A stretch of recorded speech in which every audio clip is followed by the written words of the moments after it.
Alex Oxenford es uno de los emprendedores más importantes de habla hispana. En el año 1999 fundó derremate.com, que luego fue vendida en 2005 a Mercado Libre. También Alex cofundó Dinero Mail, plataforma líder en pagos y cobranzas en América Latina, vendida al mega grupo sudafricano Naspers.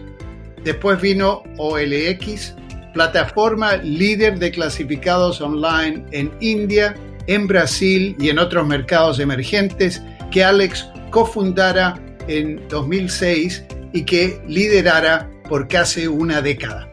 Actualmente, Alex es cofundador de Letgo, que opera en Estados Unidos y Turquía y que predica por el ejemplo con frases inolvidables como esta: los emprendedores deben sentir pasión por lo que hacen. Pasión quiere decir estar dispuesto a dejar todo para ganar. Hay que pensar como un marciano. La vida es un juego muy divertido donde lo más importante es el entusiasmo. Y aquí y ahora se encuentra Alex Oxenford para conversar con Juan Pablo Capello, fundador de PAG Law, expertos en Venture Capital en el hemisferio y auspiciadores de Aquí y Ahora, el podcast sobre tecnología del siglo XXI. Con ustedes, Alex Oxenford y Juan Pablo Capello. Alex, gracias por acompañarnos. Muchas gracias por la invitación, un placer estar aquí contigo. Oye, Alex, súper interesado en hablar contigo porque te vengo siguiendo un poco de lejos, pero me parece que tú eres una persona que comparte conmigo esta preocupación de que hay una generación de emprendedores en América Latina que en vez de ser emprendedores de verdad son más wantrepreneurs, que quieren ser emprendedores más que entrepreneurs, ¿no? Y he visto tú en Twitter con algunos posts de vez en cuando diciendo, oye, muchachos, a trabajar y hay que subir menos fotos a Instagram, ¿no? O sea, casi que hay esa relación directa entre lo mal que le va a una empresa y los posts del fundador en Twitter o en Instagram, ¿no? Sí, yo creo que en la sociedad entera, pero se ve también en los entrepreneurs claramente. Y me parece que esta cuarentena nos ayuda a ver eso con más claridad. Claro. Hemos perdido esa moral estoica que había antes, esa vocación por el sacrificio, la disposición a entregar todo para conseguir el objetivo, ¿no? Mira, yo claro. Por una de estas cosas rarísimas, te voy a contar una anécdota que puede ser interesante, pero me encontré ahora, durante la cuarentena, un tío abuelo mío, que tiene, no sé, años, está traduciendo las memorias de su padre, o sea, mi bisabuelo, que a los 22 años se fue de voluntario a la Primera Guerra Mundial, a pelear la Primera Guerra Mundial. Y el tipo, sí, él y sus 4 hermanos, 5 hermanos, se voluntariaron el mismo día. Imagínate la madre, ¿no? Porque cómo quedó. Y los 5 volvieron, pero escribió un diario cada día, o sea, tiene 500 páginas, cada día o cada 2 días, sobre lo que iba viviendo. Y claro, tenía 22 años. Y uno lee eso y dice, wow, o sea, este tipo a los 22 se fue de voluntario, dormía en la intemperie, tenía riesgo que lo maten todos los días, comía una comida incomible, básicamente, etcétera, etcétera, etcétera, y volvió. Y está en la trinchera. Eso a veces nosotros como emprendedores decimos, estamos en la trinchera. No, eso era en trinchera de verdad. De verdad, ¿no? Y vino, y además lo hizo voluntariamente, eso es lo más increíble, no, se fue de voluntario. Y se pasó los 5 años, volvió, por suerte volvieron los 5, él estuvo en el frente ruso, y la verdad que, o sea, imagínate el frío, ¿no? Y yo lo comparo a veces con lo que es las expectativas de las, entre comillas, nuevas generaciones, que por ahí a los 20 y pocos años ya, viste, asumen que el 9 to 5 es viste, ojo, 9 to 5 casi una exageración, o sea, ¿qué 9 to 5? Es 10 to 3 o lo que sea, claro. Es lo que hay que aplicar. Y de verdad le rehuyen muchísimo a la abnegación, el sacrificio, la disciplina. Y esto no quiere decir hacer un culto del sacrificio. Por supuesto que todos nos gusta hacer el menos esfuerzo posible y disfrutar lo más posible. De hecho, es muy importante el entusiasmo para tener éxito, es fundamental. Pero uno se puede entusiasmar con disciplina y se puede entusiasmar cumpliendo un objetivo que requiere mucho esfuerzo. Y yo eso es lo que no veo, ¿no? Claro. Entusiasma trepar el Everest y conseguir la meta de haber llegado a la punta del Everest, aunque sea muy difícil. ¿Entiendes? O sea, yo siento que se ha perdido un poco eso. Lo mismo que se ha perdido la ambición de crear algo que cambie el mundo, grande. ¿No? Hay excepciones, pero en algunos... Quiero hablar del tema de la misión, pero me parece tan clave este punto de qué le atrae a los emprendedores para que emprendan, ¿no? Claro. Y la verdad me puse a pensar, tú lanzas de remate en el 99, cuando casi no existía, o sea, era realmente al principio de todo, porque yo creo dentro de 6 meses a un año se lanza Patagon, donde yo estuve, Mercado Libre, de remate, Star Media, Yupi, esta generación de empresas, ¿no? Que la verdad empezaron a escribir historia y nosotros éramos felices porque todos éramos pobres. O sea, la verdad no había envidia entre nadie, porque o sea, imagínate, Wences había estado de portero en el Four Seasons, trabajando como portero cuando lanza Patagon, ¿me entiendes? O sea, 6 meses después que tenía un par de mangos en el bolsillo, el tipo feliz, que eran billetes y no monedas, ¿me entiendes? Totalmente. Pero claro, en los años 2000, cuando tú y yo de verdad nos formamos como emprendedores, la verdad el tecno latino no crecía. El ecosistema, y esto lo estaba mirando los números de LAVCA, era todos los años, era entre 150 y 300 millones de dólares invertidos, por 10 años seguidos. En el 2011 empieza a escalar y ya estamos en 4.3, o sea, 30 veces más de lo que era la media solamente 10 años anterior. 30 veces más. Y claro, o sea, como todos nosotros, o sea, yo creo lo que le ha pasado un poco al tecno latino es esta llegada de cada año más y más plata. En el 17 el tecno latino duplicó, se fue a, no sé, casi 2 billion. En el 19 volvió a duplicar encima de 4 billion. No sé, ¿cuál es tu perspectiva en términos no sé si es una distorsión, porque yo también siento que, o sea, todo cambio al fin y al cabo pues es positivo y hay un lado negativo, ¿no? Pero, ¿qué tú opinas de eso? ¿Y cómo te hubiera marcado a ti como emprendedor, tú crees, si en el 2006, cuando estaban, tú sabes, lanzando OLX, si hubieras tenido acceso a tanto capital tan rápido, ¿no? Sí, se aprenden diferentes cosas, ¿no? Peter Thiel siempre dice que hay como 2 grandes desafíos que un entrepreneur puede demostrar, ¿no? Y son 2 tipos de entrepreneurs. Uno, el que es capaz de ir de 0 a 1, y otro, el que es capaz de ir de 1 a 100, ¿no? Y 0 a 1 quiere decir inventar un producto, desarrollarlo, tener los primeros clientes, a veces levantar algo de capital, pero básicamente tener una propuesta de valor que a alguien le gusta, un equipo, una marca, un producto, algunos clientes. Y después está el escalar. La verdad es que si nosotros miramos, por ejemplo, cualquier otro teléfono, Android o el iPhone, lo que tengamos, nos metemos por ejemplo, en el Apple Store o en el Google Play Store, vamos a ver que hay, no sé, 2 o 3 millones de apps. Bueno, esos 2 o 3 millones de apps son 2 o 3 millones de startups. Claro. Podemos simplificarlo, por eso son... Entiendo, hay estudios que también generan. Algunos cientos de miles de... Sin embargo, ¿cuántas compañías se fondean por año? Algunas cientos. O sea, la grandísima mayoría de las startups y los equipos que digo apps porque estamos en el momento mobile, ¿no? Claro. Eso es un indicador muy simple.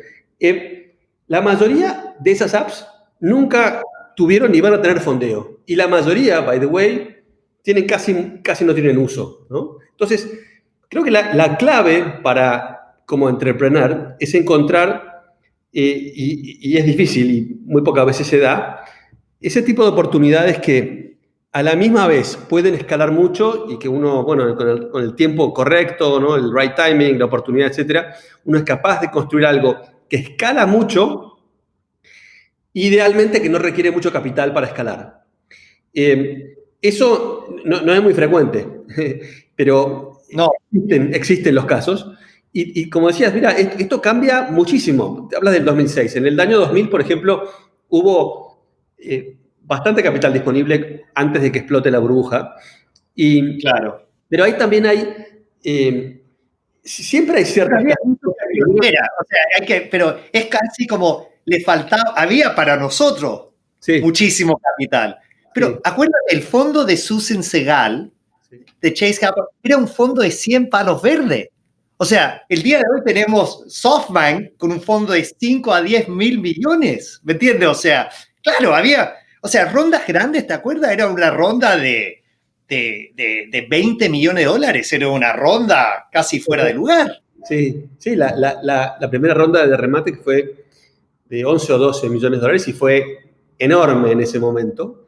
No, era inimaginable lo que después vimos con Uber o con las compañías de SoftBank, ¿no? Sí, totalmente. Nunca, bueno, yo tengo mi propia teoría que también creo que lo vamos a haber visto y no lo vamos a ver nunca más otra vez, porque me parece que eso, estoy totalmente de acuerdo contigo. Fue demasiado exuberante. Yo creo que esta idea de SoftBank es justo el contraejemplo a lo que estás diciendo, ¿no? Por un lado, el entrepreneur austero y por otro lado, SoftBank con fondos infinitos empujando forzando casi la creación que entiendo la lógica, ¿no? La creación de un ecosistema. Pero me parece que... Sí, dale. Entiendo la lógica y está bueno el hecho de acelerar el desarrollo de un ecosistema que tiene rasgos positivos, pero que necesita fuel, gasolina para arrancar, lo entiendo. Pero a la velocidad que ellos lo hicieron y la dimensión que ellos lo hicieron, es imposible no generar mucho desperdicio. Claro. Si lo hubieran hecho al 10% de lo que lo hicieron o al 20%, hubieran tenido un impacto muy parecido y hubiera generado mucho menos inflación para todos los otros startups y se hubiera derrochado mucho menos capital. Esa es mi propia impresión. Bueno, y te digo cuál es la consecuencia que yo estoy justo por publicar un artículo. Yo tengo, tú sabes, yo trabajo con más de 500 emprendedores de la región, muchos emprendedores que tú también conoces. Y el tema que estoy viendo es, muchos de esos emprendedores han hecho rondas grandes a valorizaciones de 200, 300, 400. Y yo les digo, muchachos, momento para vender la empresa. Y un poco por la inflación creada por los Rapis, los Nubanks, etc. Dicen, no, Juan, 2 años más, vamos a hacer una ronda más y luego pensar en la salida. Y yo dice, muchachos, ya valen demasiado. O sea, yo no hubiera tomado la plata de la última ronda, porque la mayoría de las salidas en los Estados Unidos son entre 25 a 250 millones de dólares. La cantidad de salidas al año por encima de 250 millones de dólares en los Estados Unidos, casi lo puedes contar con los dedos de las manos y de los pies. Sí, totalmente. O sea, sí, lo que pasa es que, bueno, creo que a muchos que hemos estado acá yo llevo más o menos 2 décadas acá, lo hemos visto. Cuando agarra el ataque de exuberancia, la gente de verdad se cree, honestamente, que los árboles crecen hasta el cielo. Y sabemos que eso no pasa, pero se lo creen, de verdad se lo creen. Porque en América Latina, cuando los gobiernos te están quitando las raíces y las hojas y todo, menos llegan hacia el cielo. Y porque además siempre estos fenómenos se dan 3 o 4 años seguidos donde todo sube al 30 o 40%. Y la gente dice, bueno, no hay duda, esto es, finalmente estamos en el paraíso, bueno, y ahora son otros. Por supuesto, después pasa algo, ¿no? Y explota todo y como dices, en realidad los que terminan haciendo el exit son un grupo muy chiquitito. Es ineficiente. Mira. Una pausa, perdón, te voy a dar un ejemplo de una conversación que tuve justo antes de la cuarentena. Que le estoy tratando de convencer a un emprendedor, mira, trabajemos un poco, pongámonos creativos a buscar una salida, resistencia. Y ahí me empieza a explicar, según uno de sus inversionistas, como que en América Latina, que el hecho de que todo el ecosistema tech son 4.3 billion, la verdad es muy pequeño. Porque en Asia, cuando no cuentas a China, es un ecosistema de 17 mil millones de dólares. O sea, el punto de él es, oye, Capello, tennos fe. O sea, este ecosistema, o sea, lo mismo como duplicamos hace 2 años y volvimos a duplicar el año pasado, como que vamos a seguir duplicando por un tiempo. Y nada, o sea, es ahí donde yo digo, o estoy demasiado viejo o demasiado realista, pero muy difícil que le acompañe a pensar. Y además porque me parece que la verdad muchas de las compañías que vamos creando en América Latina no son tan disruptivas. O sea, eso es otro tema que me encantaría hablar contigo. Sí, totalmente. No hay, a ver, ¿cuál es el próximo Mercado Libre, no? O sea, nosotros tenemos este gran ejemplo de una compañía increíble como Mercado Libre. ¿Y después qué para América Latina? ¿Entiendes? O sea, el salto entre Mercado Libre y todo lo demás que haya salido de América Latina es tan enorme. Eso es una diferencia muy grande con, por ejemplo, Estados Unidos, ¿entiendes? Y yo creo que hay muchas cosas que influyen en eso, pero sería bueno modificar eso y que aparezcan 3 o 4 compañías que digas, bueno, son la mitad, ¿entiendes? O sea, 30%, no esa diferencia tan grande para la región, ¿no? Lo otro, claro. Mira, yo creo que,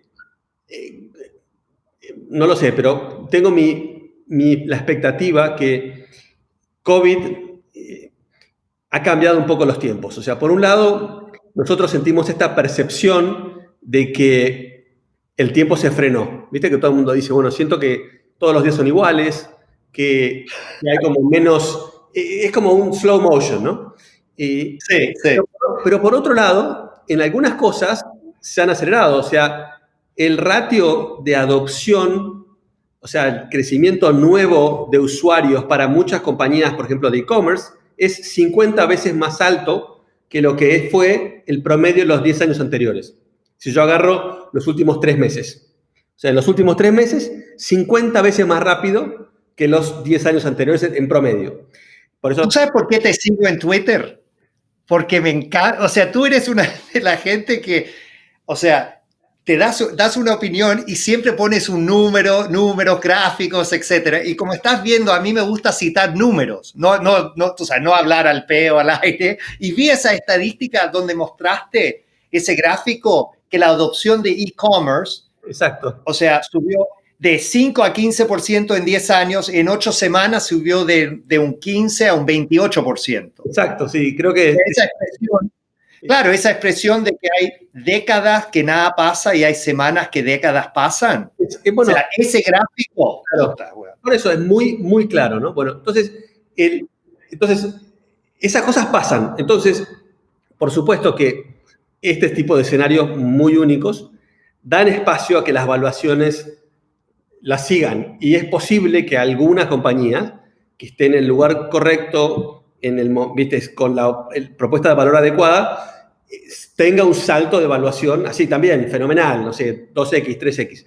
Pero eso estamos hablando de algo muy puntual. O sea, en términos generales, yo coincido que yo no veo decenas de proyectos que estén cambiándole la vida a la gente en América Latina y que en consecuencia justifiquen valuaciones fenomenales. O sea, yo por lo menos no lo he visto. Ojalá que aparezcan, porque me encantaría que aparezcan. Mira, hay un par de startups que me gustan bastante, y los dos los estoy mirando.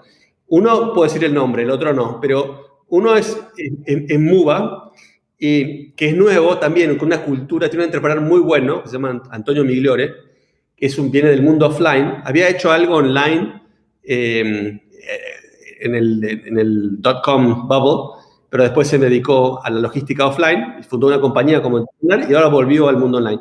Y en esa experiencia, creo que justamente por eso, como dedicó 15 años a construir una compañía en el mundo offline con reglas de juego estándar, digamos. Claro, El tipo con esa disciplina. agarró la disciplina, el valor por la austeridad, esa cosa muy chilena también, del valor de la austeridad, el trabajo, ¿viste? Una mezcla entre latinoamericano y alemán, bueno, claro, sí. O prusiano. Bueno, y agarró y está montando algo que viene creciendo a tasas gigantescas. O sea, creo que en los últimos 90 días multiplicó 10 veces y le está dando la logística que va por atrás de toda esa estadística que yo te mostré ahí en Twitter del cambio dependiente en el crecimiento del e-commerce. Bueno, todo eso requiere atrás alguien que haga logística, que reparta, etcétera. Bueno, está... Claro, sí, no lo había pensado, weón. Eso es ese refrán de que los que ganan plata en the Gold Rush, los que ganaban la plata eran los que vendían las palas. Claro. No tanto los que vendían el oro. O sea, además tiene una ventaja enorme. Él lo hace con todas estas compañías que están naciendo, de las cuales por ahí el 70% van a desaparecer. Pero no importa, en el camino todas lo contratan. Claro, sí, claro, todas las contratan, claro, sí. Hasta las que se van a... Él casi tiene las líneas de tren y no le importa quién se suba a sus líneas, les cobra todo. Exacto. Sí, y además... plata, bueno.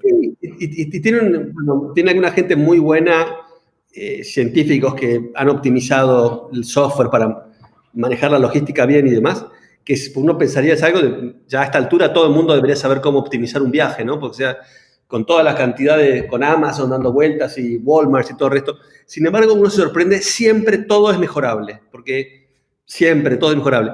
Y han desarrollado una plataforma muy buena. Por ejemplo, es un ejemplo clarísimo que han construido algo de una escala bastante relevante, casi sin capital. A ver, no sé, un par de millones de dólares, algo así han levantado. Pero lo que te quiero decir es, cuando uno mira eso, si lo compara con lo que uno estaría acostumbrado a mirar, se imaginaría que hay atrás 20 millones de inversión o algo así, ¿no?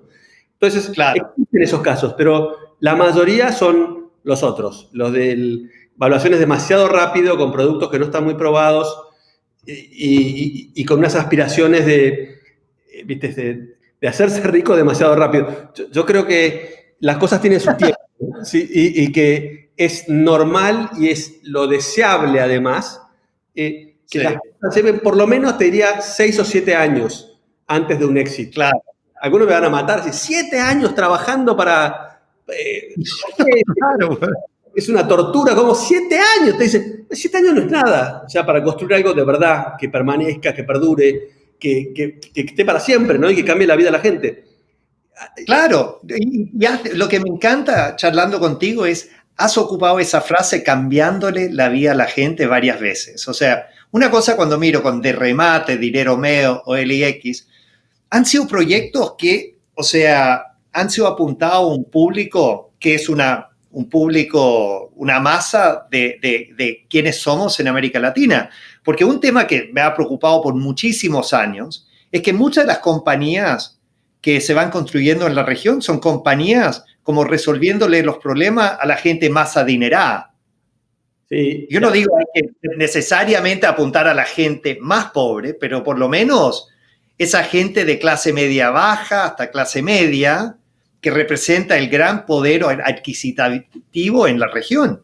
Sí, mira, yo creo que todos tenemos las mismas 24 horas, ¿no? Cada día para hacer algo. Y entonces tenemos una responsabilidad, creo yo, por ahí la más importante responsabilidad que tenemos es que es ser entrepreneurs de nuestra vida, ¿no? Nosotros somos los que tenemos que decidir la estrategia de nuestra vida, usar nuestros recursos correctamente, siendo los que creando la mayor cantidad de valor posible. O sea, todo lo que nosotros le pedimos a un entrepreneur con su startup, todos antes deberíamos pedírnoslo a nosotros mismos como entrepreneurs de nuestra propia vida. Y en ese sentido, yo creo que uno tiene la obligación de pensar, bueno, no solamente voy a hacer un proyecto que voy a ganar dinero, etcétera. Yo creo que es lógico que uno funcione en una sociedad que tiene recursos finitos, que uno se pregunte y estudie y decida en función de data que lo que va a hacer tiene un impacto relevante. Y ese impacto relevante, en muchas dimensiones, creo que tiene que ver con a cuántas cabezas toca. Yo decidí hace un tiempo que mi prioridad en la vida era ser billonario, pero billonario en el sentido de tocar 1 billón de personas. A los Singularity. ¿Pero tú fuiste inspirado por Singularity o fuiste para allá? O? Sí, estuve ahí hace un tiempo, hace varios años. Pero el hecho de tocar, de alguna manera, 1 billón de personas, 1.000 millones de personas, ¿no?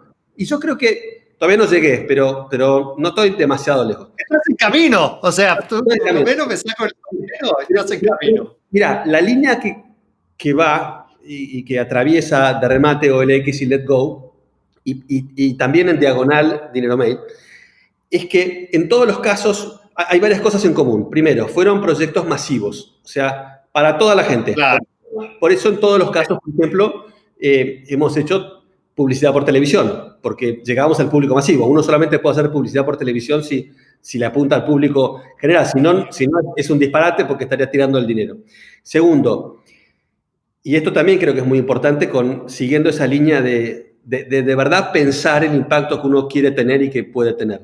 La otra línea que atraviesa los 3 proyectos, Dinero Mail, OLX y Let Go, es que el fundamento es la compra-venta de bienes usados.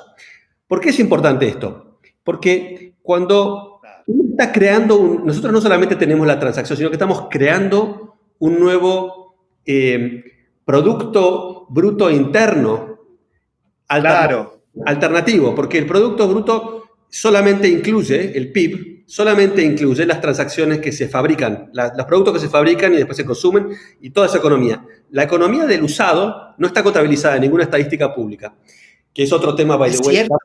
Sí, claro. Me dejaste con el cano frío. ¿Cómo podemos estar en el 2020 y no darnos cuenta de que tenemos recursos limitados? Bueno, mira, es increíble, pero eso da todo porque todos los incentivos están al revés, porque ni siquiera se mide. O sea, eso da de vuelta para una charla entera. Pero, entonces, la primera, masivo. La segunda, foco en bienes usados. ¿Por qué usados? Por 2 motivos. Uno, porque es la manera de crearle valor a gente que ya tiene algo, pero que no lo necesita. Y prácticamente toda la población tiene algo que puede venderle a otros, que ya lo tiene porque lo usó alguna vez.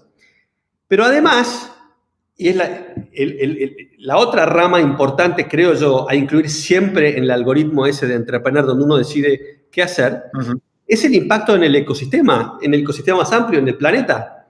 O sea, la única transacción que no genera basura, de hecho disminuye la basura, es lo que se llama net positive en términos de basura. Achica la basura porque muchos de esos usados hubieran sido basura que ahora no son. Pero además, no consume agua, no consume energía, no genera desperdicios, porque hasta el reciclado consume agua, consume energía y genera desperdicios. Sin embargo, una transacción de un bien que está terminado y es usado no genera ninguno de estos problemas en el medio ambiente. Entonces, yo lo pensé mucho a eso y por eso fui consistente, tanto en de remate con OLX como Let Go, de ir en la misma línea de masivo, usado y con foco en el ecosistema.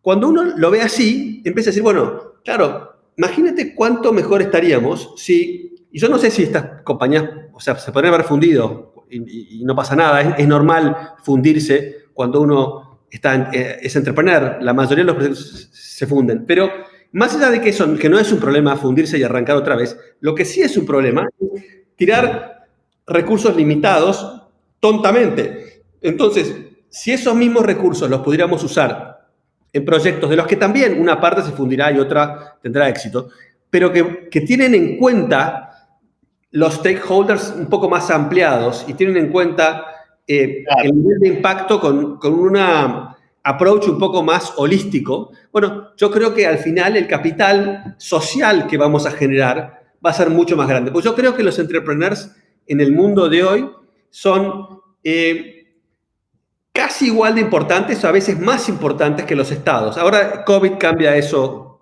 por un tiempo, pero yo creo que le cambian más la vida a la gente, en la mayoría de los casos, las compañías que los estados, por un montón de fenómenos. Entonces, la responsabilidad de los entrepreneurs se volvió mucho más grande, porque ya no es una parte chiquitita de la actividad del ser humano, que cada uno hace lo que sea, porque estás hablando ya del impacto enorme en miles de millones de personas, donde uno puede generar valor o destruir valor, generar riqueza o generar pobreza, ayudar o no, o retroceder, ¿no?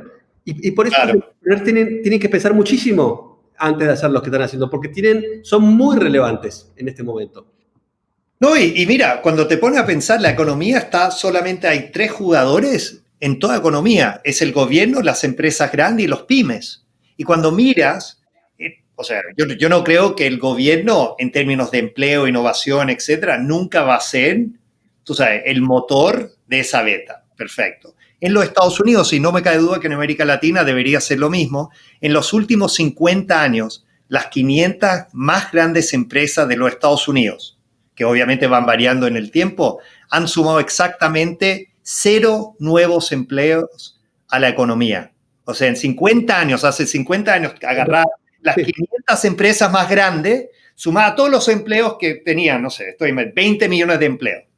50 años después, tomas las 500 empresas más grandes, tienen menos de esos 20 millones de empleos. O sea, cuando uno dice, ¿de dónde van a venir los empleos? De las pymes. Es el único motor de verdad de todas nuestras economías, y dentro de ese sector, obviamente tú y yo apostamos hacia las compañías que están palanqueando tecnología, ¿no? O sea, es obvio. Pero por eso me parece tan importante el papel que todos estemos jugando en este ecosistema. Totalmente. Además, la tecnología tiene esa capacidad la tecnología es conocimiento aplicado. Por eso es tan importante los científicos. Tema que incluye científicos, las compañías de tecnología que usan ese conocimiento y lo aplican, porque está lleno de científicos que descubren cosas que no generan ningún valor, porque se quedan en la academia, se quedan en la universidad, pero hasta que no viene un entrepreneur y traduce ese conocimiento en algo aplicable que la gente puede usar y que crea valor, en realidad es interesante como ejercicio académico, pero no cambia la vida de nadie, ¿no? Entonces, la tecnología como conocimiento aplicado tiene esa capacidad de generar valor exponencialmente. Como aumenta mucho la productividad, puede potencialmente aumentar mucho la productividad, puede bajar costos, puede conectar personas que no se podían conectar antes, etcétera, etcétera, etcétera. Puede generar la riqueza que permite a la sociedad mejorar su nivel medio de calidad de vida y sacar a la gente de más abajo de la pobreza. Ahora, no es automático, pero tiene la capacidad de hacerlo. Y si nosotros miramos los últimos, te diría desde los 70 más o menos, que es cuando arranca en serio a tener impacto las tecnologías de las telecomunicaciones. Y vemos primero los teléfonos, fax, etcétera, y después internet, y después las apps y móvil, etcétera. Bueno, el chip en el medio durante todo el camino, computadora. Si vemos lo que ha sido los aumentos de productividad en la mayoría de los países, de los 70 hasta ahora, es una cosa fenomenal. Ahora, por supuesto que no ha sido igualitario, pero en general toda la base subió. El gran problema en algunos países, bueno, incluido Estados Unidos, es que en las últimas décadas una parte de la población dejó de ver ese cambio tecnológico. Claro. Y como que se quedó, ¿no? Se dejó de aplicar tecnología, por ejemplo, en la industria, en muchas industrias. En la industria automotriz, por ejemplo. Que en gran medida, de hecho, se fue de Estados Unidos, se fue para China, se fue para otros lados. Ahora, en algún lugar del planeta, el fenómeno se siguió dando. Lo que pasa es que se corrió. Por eso, los chinos, por ejemplo, pudieron sacar de sus 1.200, 1.400 millones de habitantes, 1.000 millones que hoy son clases para el nivel planetario, clase media baja o clase media alta, eran pobres hace 30 años. Y esos crecieron 40 veces su Producto Bruto Per Cápita en los últimos 30 años. 40 veces. Me cago. La verdad, nunca. Por eso me encanta hablar contigo, porque tiras estadística. 40 veces. Bueno, claro, cuando uno mira eso y dice, claro, es que es una cosa increíble. Ahora, ¿cómo lo lograron? Bueno, lo lograron de un montón de maneras, pero en gran medida metiendo tecnología en todos los procesos, ¿no?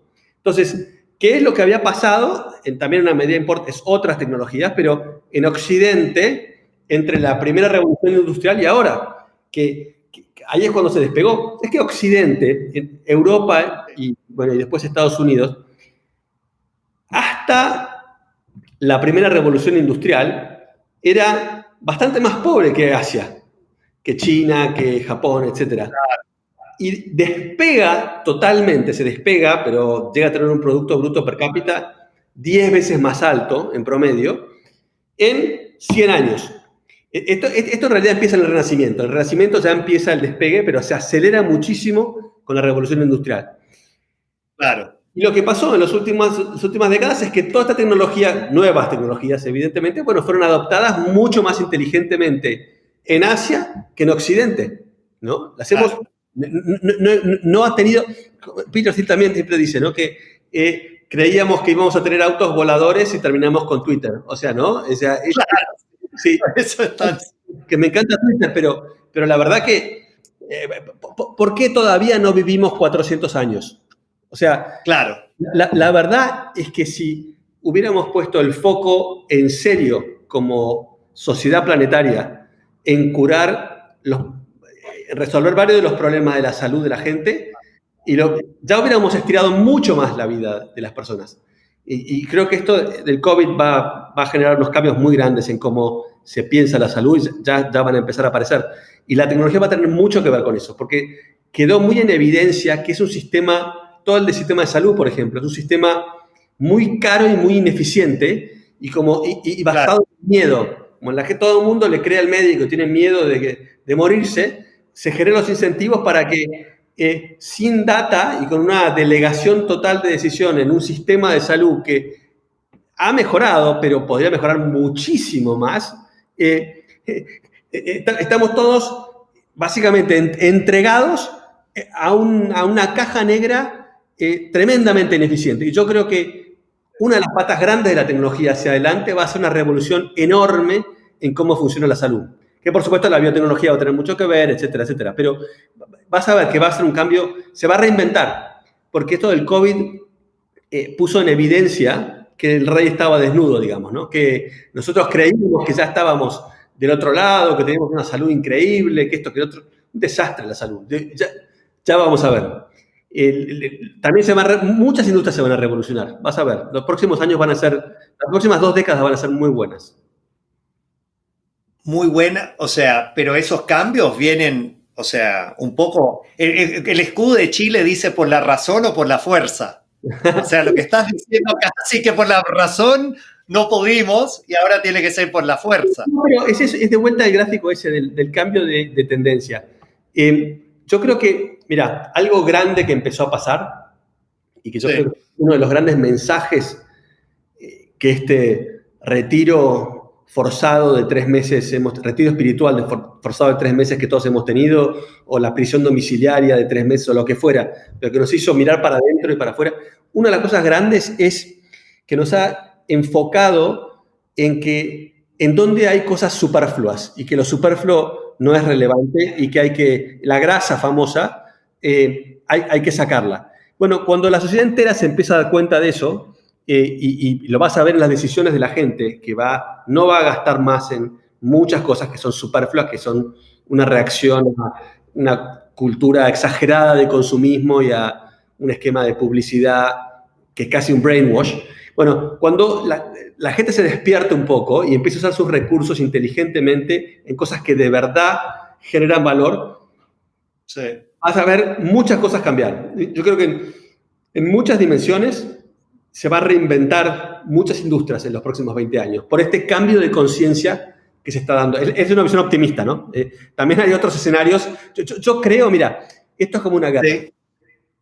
Y la gran duda es que todos deberíamos tener es si esto es la primera o la segunda. Si fuera la primera guerra, Es una mala noticia porque la sociedad no aprendió. Después de la Primera Guerra Mundial vino hiperinflación, depresión, desempleo gigante, el Great Depression de 1929 y el Wall Street Crash, y Hitler y la Segunda Guerra Mundial.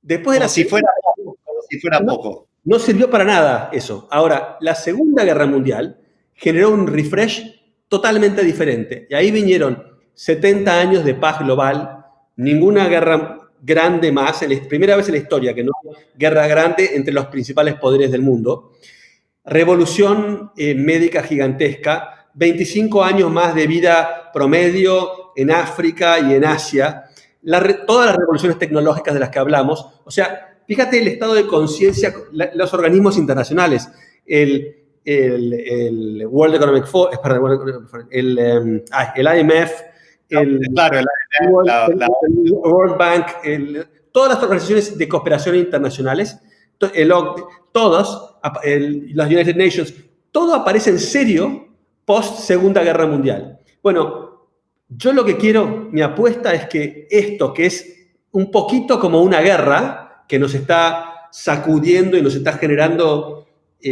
a nivel planetario, de hecho, mucho más global que la Segunda Guerra Mundial, porque la cuarentena esta es el primer fenómeno en la historia de la humanidad que afectó a todo el planeta entero, porque hasta los que no tienen COVID se cuidaron. Sí. Nunca, en la Segunda Guerra Mundial eran 30 países, acá son 200 países, o sea, todos totalmente enfocados en repensarse y demás. Bueno, yo creo que de acá va a salir espero que estemos en el escenario Segunda Guerra Mundial, una madurez enorme, un step change, y que vayamos a hacer algo mejor. Puede ser el primer escenario también, pero espero que sea así. Pero el problema es, si es la Primera Guerra Mundial, ya tenemos la segunda. O sea, el COVID-19 ya hay un COVID-20 y se llama global warming. O sea, y está a la vuelta a la esquina. O sea, para mí, la verdad, esto solamente sirve si ocupamos este desafío para ponernos las pilas y darnos cuenta de que tenemos que hacer algo por la situación climática de este planeta. Pero, por supuesto, es tan infantil, ¿no? Esto de mirar para el otro lado, porque es tan infantil, es terrible, porque nosotros, ¿qué vamos a hacer? No hay ninguna alternativa para escaparnos sin planeta. O sea, acá no existe... Eso, claro. O sea, no hay a dónde vivir el planeta, ¿entiendes? Chris Sacca, uno de los mejores inversionistas de todos los tiempos, que tuvo un fondo que devolvió, no sé, 2000x, una wea así, de Venture Capital, Chris Sacca. Él ahora está justo por lanzar un nuevo fondo, invirtió en el emprendedor argentino de Pachama, de Diego, que le he tenido en el podcast. Y él dice, we have to unfuck the planet. O sea, eso me encantó. Just unfuck the planet. I mean, we've been fucking the planet for too long. Ya está, ¿me entiendes? O sea... Totalmente. Mira, Douglas Tompkins, que es un entrepreneur, bueno, en Chile, murió en Chile, él tenía compró tierra y donó parques nacionales en Argentina, en Chile, Canadá y Estados Unidos. Yo lo conocí, tuve la suerte de conocerlo a él y a su mujer. Y sí. Incluso me piloteó su avioncito, que cuando ya era muy grande, así que con el avioncito. Sí. O sea, sí, lo fui a corriente. Pero bueno, anyways, él, una gran persona. Él decía, mira, si es que nosotros no entendemos que el problema principal es el del planeta, es que no estamos dándonos cuenta que cualquier otro problema se vuelve irrelevante cuando se compara con el del planeta. Porque dice, el problema de la pobreza. Por supuesto que me duele ver una persona pobre. Ojalá no hubiera pobreza en el mundo. Por supuesto que los problemas... Pero nada... o sea, claro, sin planeta se vuelve irrelevante toda la otra conversación.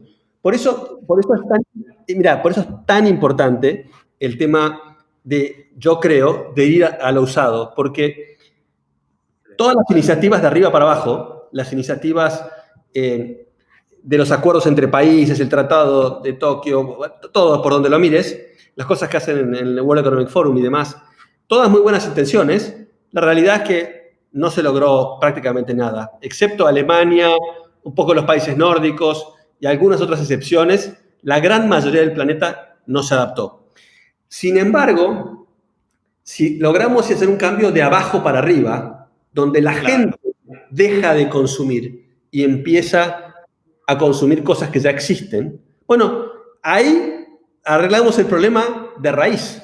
Ahora, un problema muy grande, lo que yo había mencionado, es que tristemente esto no está ni siquiera en las estadísticas de los países, entonces no se puede medir. Lo que todos los políticos del mundo deberían estar optimizando en este momento, que es el Used Goods GDP, ¿cómo se llama? El Used Goods GDP, ni siquiera lo miden.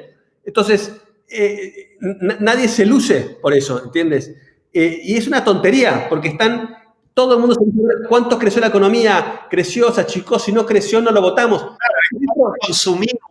Nos estamos claro, lo que consumimos en vez de lo que reciclamos. No, sí, exacto. Entonces, yo tengo este teléfono aquí. Si yo se lo vendo a alguien y el teléfono está, viste, las cosas la verdad duran mucho. Es 99.99% idéntico al producto nuevo. Pero la diferencia es que si yo se lo vendo a alguien, esa persona no está afectando el ecosistema nada. Mientras que si compra uno nuevo, sí lo está haciendo, porque para producirlo hay que generar todos los problemas que ya sabemos.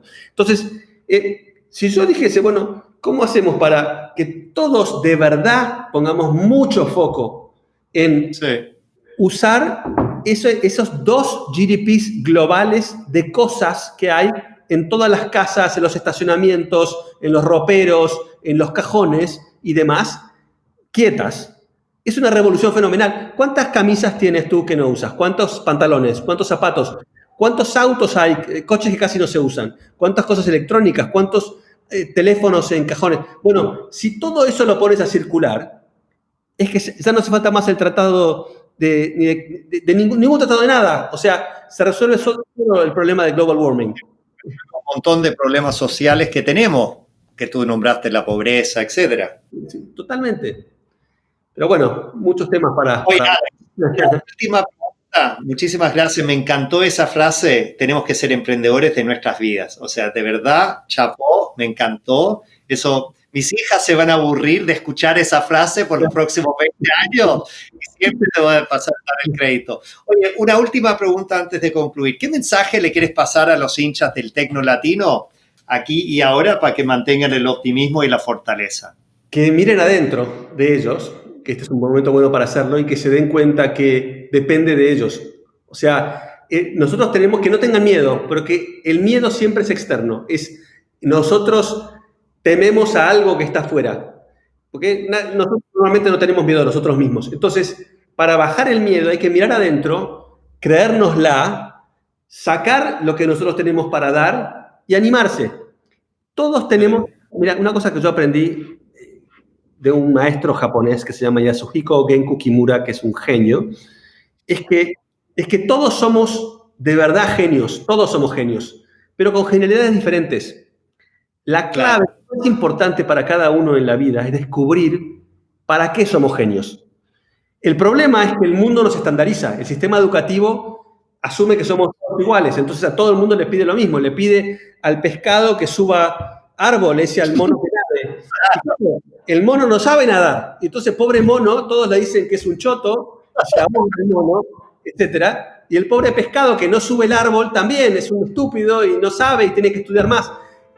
Y eso es un problema porque nadie le explicó que el mono tiene que estar en el árbol y el pescado tiene que estar en el agua. Bueno, cuando entendemos a dónde tenemos que estar y qué tenemos que hacer, ganamos seguro. Así que yo diría, miren bien adentro, después por supuesto hagan todo el homework estratégico y demás. Pero se puede, estamos acá por algo, estamos acá, tiene sentido, estoy convencido de eso. Estamos por algo y para hacer algo y para contribuir a algo. Hay que descubrirlo nomás. Sí. Amigo, te dejo la última palabra. Eres realmente una persona tremenda, te admiro un montón y muchísimas gracias por habernos abierto el camino. Muchas gracias a ustedes por la invitación, ojalá haya servido, estamos al habla. Abrazo fuerte. Este fue otro programa de Aquí y Ahora, auspiciado por PAG Law, especialista en Venture Capital. Hasta pronto.